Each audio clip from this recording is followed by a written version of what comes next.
Hello everyone, welcome to my channel. मैं हूं मनोज शर्मा और आज की क्लास में हम करने जा रहे हैं क्लास 11th का chapter financial statement with adjustment, जिसको हम टीएस ग्रेवाल टेक्स्ट बुक से कर रहे हैं।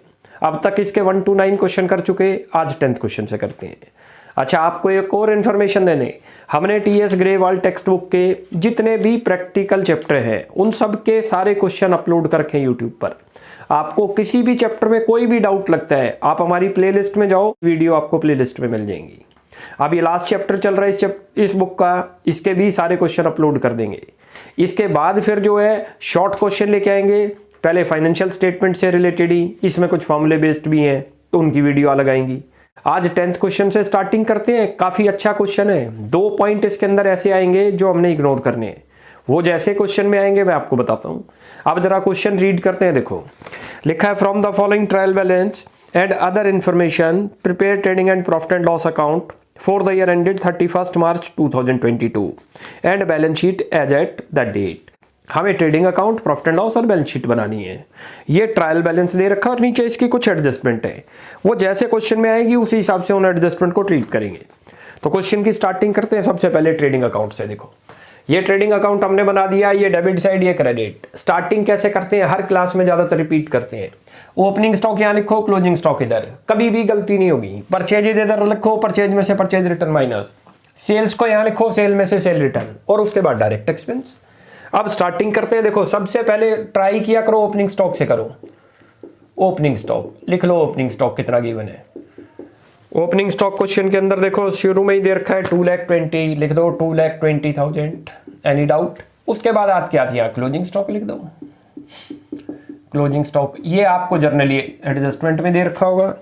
क्लोजिंग स्टॉक दे रखा है 1,24,500, लिख दो 1,24,500। यहाँ तक क्लियर हो गया। अब आगे उसके बाद लिखो परचेजेज।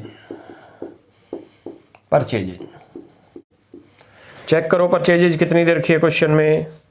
परचेजेज दे रखी है 11,88,700 और चेक करो कोई परचेज रिटर्न है या नहीं। कोई परचेज रिटर्न नहीं है, डायरेक्ट लिख दो 11,88,700। चलो जी, ये तो ये हो गया हमारा। अब इधर लिखो सेल्स कितनी दे रखी है, देखते हैं। सेल्स हमें क्वेश्चन में दे रखी है 13,45,000 और ये चेक करो कोई सेल रिटर्न तो नहीं है, कोई भी सेल रिटर्न नहीं है, डायरेक्ट लिख दो 13,45,000। यहां तक क्लियर हो गया। अभी तक जो हमने लिखा इधर का, इधर ओपनिंग स्टॉक, क्लोजिंग स्टॉक यहां लिया, ये से परचेजेज लिखी, परचेज रिटर्न नहीं थी तो डायरेक्ट आउटर कॉलम में लिखा। इधर लिखते तो it is called inner column. ऐसी सेल्स लिख दी हमने। अब डायरेक्ट एक्सपेंस ढूंढते हैं एक बार। कोई डायरेक्ट एक्सपेंस दे रखे हैं नहीं, इस क्वेश्चन में कोई भी डायरेक्ट एक्सपेंस नहीं है। क्लोज कर दो अब इसको। अब इसको जब क्लोज करते हैं तो चेक करते हैं कौन सी साइड ज्यादा आ रही है। का बनता है आपका 14, वो वाली साइड ज्यादा है। उसका टोटल बन गया, देखो 13, 14, 60, 14,69,500। ये टोटल इधर का आ गया। ये दोनों साइड लिख दो 14,69,500। और अब यहाँ ग्रॉस प्रॉफिट निकाल दो। ग्रॉस प्रॉफिट वो कैसे निकलेगा वो बता देते हैं आपको। इधर की साइड का बना जो इनकम वाली साइड है 14,69,500। अब ये वाली भी चेक कर लेते हैं। इधर का कितना बनता है 11, 13, 14,08,700।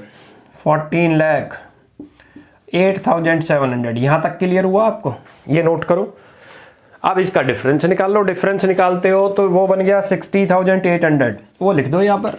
ये आ गया ग्रॉस प्रॉफिट। ये तो बहुत छोटा था, इसके अंदर ग्रॉस प्रॉफिट कितना आ गया 60,800। और यहाँ लिख दो transfer to profit and loss account. Transfer to profit and loss account, profit and loss account. ये तो बन गया हमारा ट्रेडिंग, बड़े आराम से बना। उधर का टोटल कर लिया, वो ज्यादा था, वो दोनों तरफ लिख दिया। इधर का टोटल कम था, इधर ये एक्सपेंस है और वो इनकम है। इनकम बनी हमारी इतनी और एक्सपेंस थोड़े उससे कम है तो प्रॉफिट आ गया 60,800, वो हमने यहाँ लिख दिया। चलो जी, अब इसका प्रॉफिट एंड लॉस प्रिपेयर करते हैं। सबसे पहले स्टार्टिंग सेम ऐसे ही बनता है, डेबिट क्रेडिट जैसे ट्रेडिंग बना था। इसमें इनडायरेक्ट एक्सपेंस इधर आ जाएंगे, इसमें इनडायरेक्ट इनकम। यहाँ लिखो सबसे पहले तो जो ग्रॉस प्रॉफिट हमारा आया था, ग्रॉस प्रॉफिट 60,800, वो लिख दो यहाँ पर। ये चीज क्लियर हो गई। एक एक एक्सपेंस को देखते जाओ, या शुरुआत ऑर्डर से चलो, कभी गलती नहीं होगी। देखो जर्नल एक्सपेंस है और जर्नल एक्सपेंस के नीचे एडजस्टमेंट भी पढ़ो, कोई आ तो नहीं रही, आ रही है जर्नल एक्सपेंस आउटस्टैंडिंग भी है, तो पहले लिखो यहाँ journal expense sheet, journal expense. चलो जी, कितने दे रखे हैं वो देखते हैं। जर्नल एक्सपेंसेस क्वेश्चन में दे रखे हैं 10,750, इससे रिलेटेड एडजस्टमेंट है, इसीलिए हमने इनर कॉलम में लिखा, वरना हम डायरेक्ट यहाँ लिखते। देखो नीचे एडजस्टमेंट आ रही है, रेंट सेकंड वाले पॉइंट में 1500 वर आउटस्टैंडिंग फॉर जर्नल एक्सपेंसेस, यानी कि हमने पे नहीं कर रखे, हमारा इतना तो पे कर रखा है, और जो नीचे एडजस्टमेंट में दे रखा है वो अनपेड है। आप याद रखो, हमने हर क्लास में रिपीट करते हैं, हम यहाँ टोटल एक्सपेंस लेंगे इस ईयर के, चाहे वो पेड है चाहे अनपेड है। ऐसे टोटल इनकम लेंगे इस ईयर की, चाहे वो रिसीव्ड है चाहे अनरिसीव्ड है। लेकिन कोई भी ऐसा एक्सपेंस या कोई भी ऐसी इनकम जो इस साल से बिलोंग नहीं करेगी, उसको जैसे नेक्स्ट ईयर से बिलोंग कर जाए तो माइनस कर देंगे, और कोई ऐसा एक्सपेंस जो आपने पे नहीं कर रखा इस साल का, वो ऐड हो जाएगा। आपने रटना नहीं है, जिससे एक्यूरेट प्रॉफिट आए। हमारे अमाउंट दे रखा है 1500, लिख दो 15, और अब टोटल करके यहाँ लिख दो, ये 12,250। यहाँ तक क्लियर हो गया। अब नेक्स्ट चलते हैं। उसके बाद जर्नल एक्सपेंस के नीचे चलो, सैलरी, सैलरी की एडजस्टमेंट चेक करो, सैलरी का पॉइंट है या नहीं, कोई पॉइंट नहीं है, डायरेक्ट लिख दो सैलरी। सैलरी हमें दे रखी है 22,250, लिख दो 22,250। ये चीज़ क्लियर हो गई। अब इसके नीचे चलो, सैलरी के नीचे कैरीज आउटवर्ड, उसकी भी कोई एडजस्टमेंट नहीं है, डायरेक्ट लिख दो कैरीज आउटवर्ड। अमाउंट दे रखा है हमें कैरीज आउटवर्ड का 4,000। चलो जी, नेक्स्ट दे रखा है फिर रेंट, रेंट की एडजस्टमेंट है, इनर कॉलम में लिखेंगे। रेंट दे रखा है 9,000, क्यों लिखेंगे इनर में, क्योंकि अभी कुछ रेंट आपने अनपेड कर रखा है। लिखा हुआ है सेकंड पॉइंट में, rent was unpaid to the extent of 850। 850 का रेंट अभी अनपेड है, इट इज आउटस्टैंडिंग, लिख दो आउटस्टैंडिंग 850, तो 9,850 बन गया ये रेंट एक्चुअल। हमें हमेशा यहाँ पर कौन से एक्सपेंस दिखाने हैं, जो टोटल बने हैं, याद रख लो, चाहे वो पेड है चाहे अनपेड, दोनों को क्लब करके दिखा देंगे।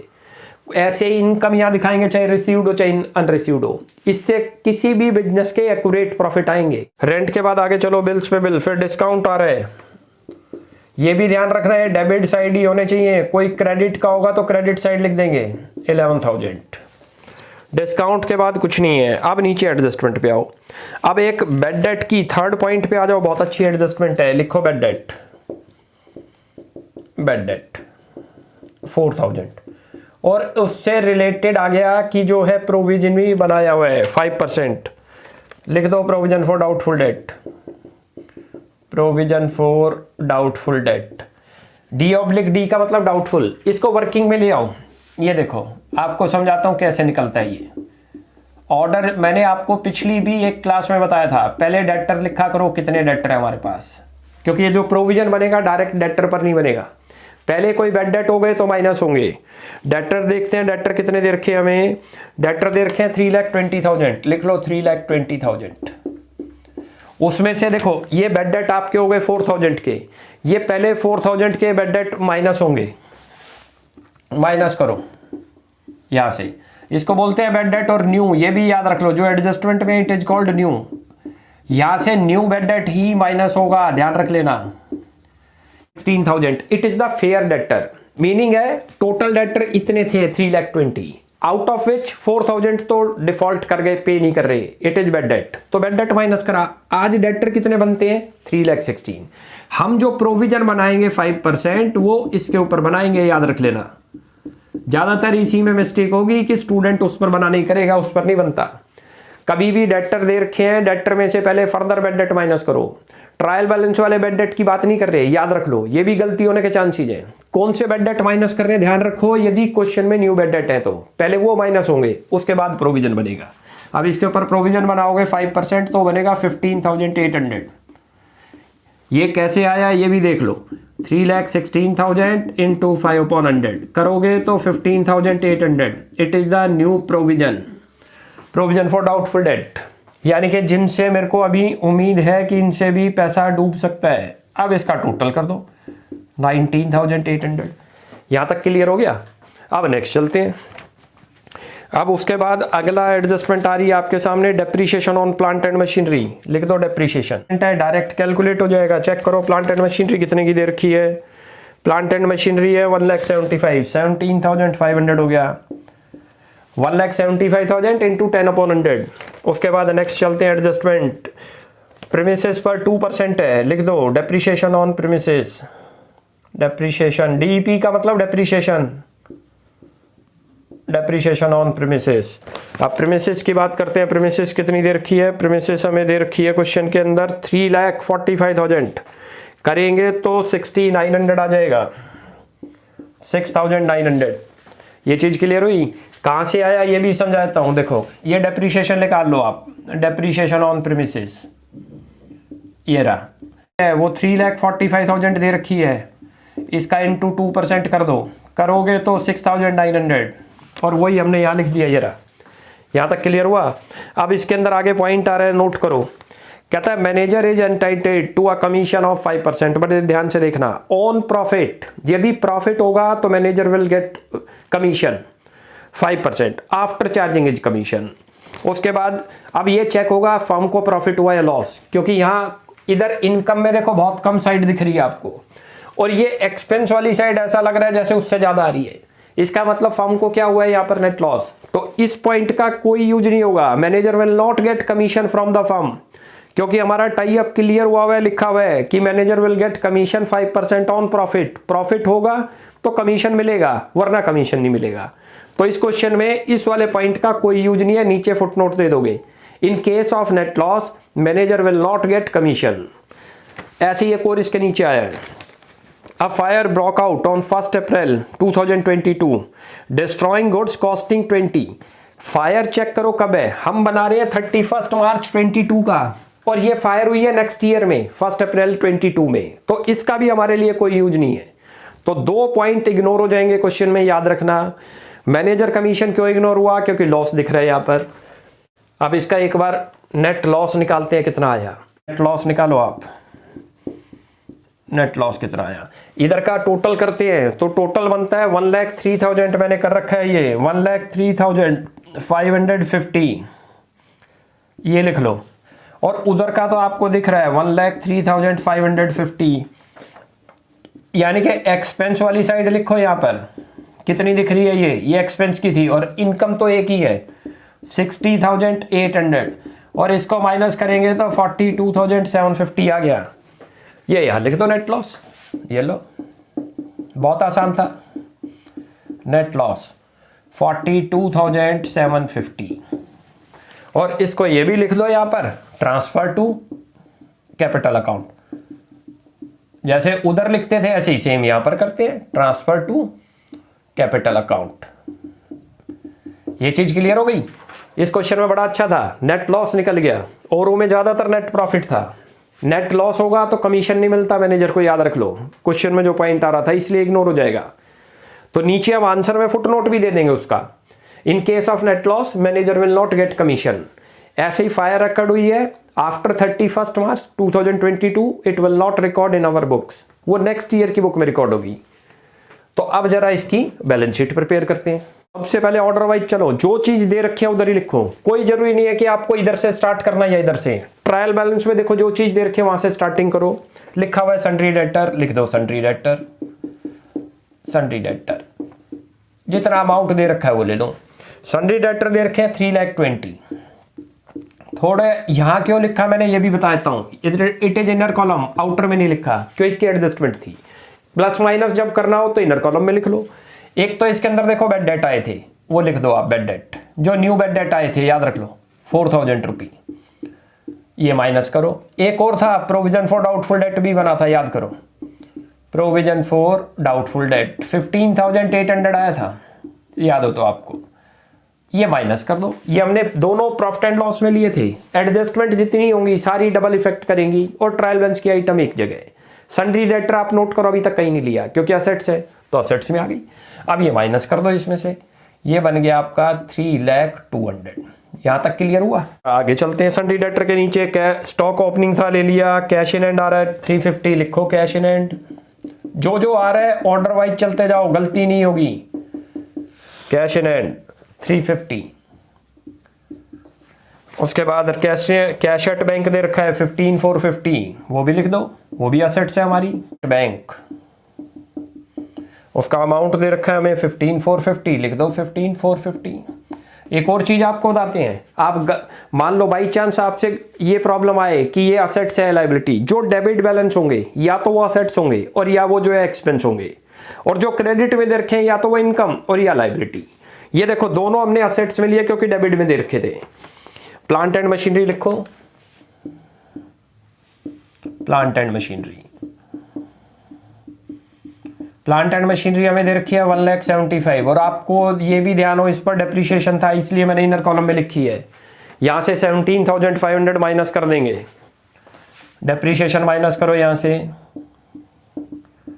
17,500 करोगे तो 1,57,500 आ जाएगा, वो लिख दो यहां पर आप 1,57,500। अब नेक्स्ट चलते हैं, प्लांट एंड मशीनरी के बाद सन्ड्री क्रेडिटर आ गए। देखो सन्ड्री क्रेडिटर लिख दो, डायरेक्ट आउटर में लिखो, कोई एडजस्टमेंट नहीं है इससे रिलेटेड। ये देखो क्रेडिट में आ गए, मैंने अभी जो बताया था आपको, जितनी भी लायबिलिटी के बैलेंस होंगे क्रेडिट में दे रखे होंगे, जितनी असेट्स के होंगे डेबिट में। उसके बाद जर्नल एक्सपेंस, सेल्स आ गए, ऐसे चलते जाओ। बिल्स पेबल अगेन देखो क्रेडिट में आ गया, लिख दो बिल्स पेबल, कभी भी गलती नहीं होगी, याद रख लो 75,000। नेक्स्ट चलते हैं, बिल्स पेबल के बाद डिस्काउंट, प्रीमिसेस आ गया, यहां लिखो प्रीमिसेस। प्रीमिसेस पर भी डेप्रिसिएशन था, थोड़ा याद रखना 3,45,000। जो हमने बनाया था ध्यान करो 6,900, ये माइनस कर दो यहां से, ये बन गया आपका 3,38,100। ये चीज क्लियर है? चलो जी। अब उसके बाद देखो कैपिटल आ गई, कैपिटल लिखो यहाँ, ये इनर में होगी क्यों, इसमें कुछ एडजस्टमेंट है। कैपिटल दे रखी है आपको 795।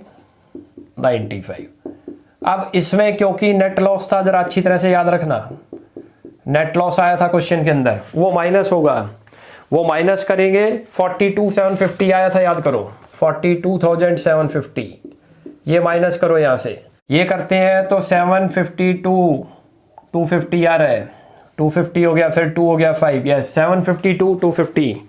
अब ये तो हमारी ट्रायल बैलेंस आइटम हो गई। अब एडजस्टमेंट की करते हैं जो डबल इफेक्ट करनी थी।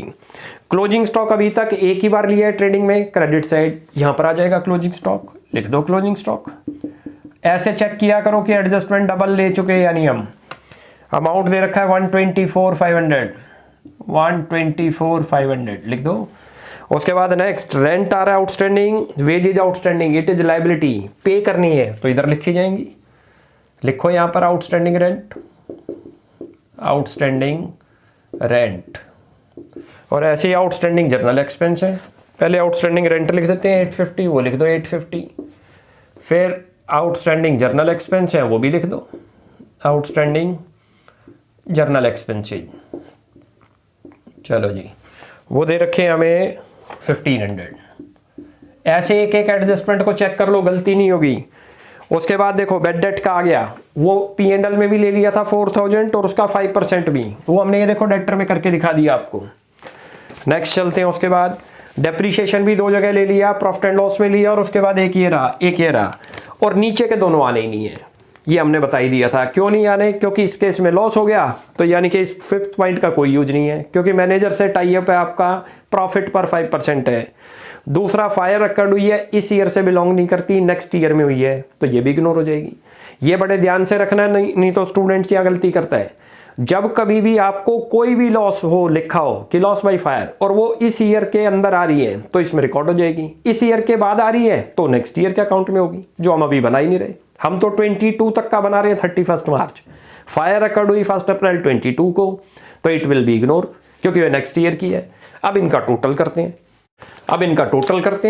टोटल करते हैं तो 9,36,100 आ रहा है, वो लिख दो 9,36,000, ये मैंने टोटल कर रखा है, आप टोटल कर लेना। इन सब का टोटल करोगे तो 9,36,100। इधर की भी साइड मैच करती है और इधर की भी मैच करती है, दोनों मैच करने का मतलब है कि इसका मतलब जो हमने पोस्टिंग करी है सारी, वो सब ठीक हो गई। चलो जी, अब हमारा ये 10th क्वेश्चन कंप्लीट हो गया। नेक्स्ट क्लास में आगे कंटिन्यू करेंगे। आप यहां तक प्रैक्टिस करो। कोई भी डाउट लगता है you will ask in comment section. आपको हमारी वीडियो अच्छी लगती है प्लीज इसको लाइक एंड सब्सक्राइब करें। Thanks for watching my video.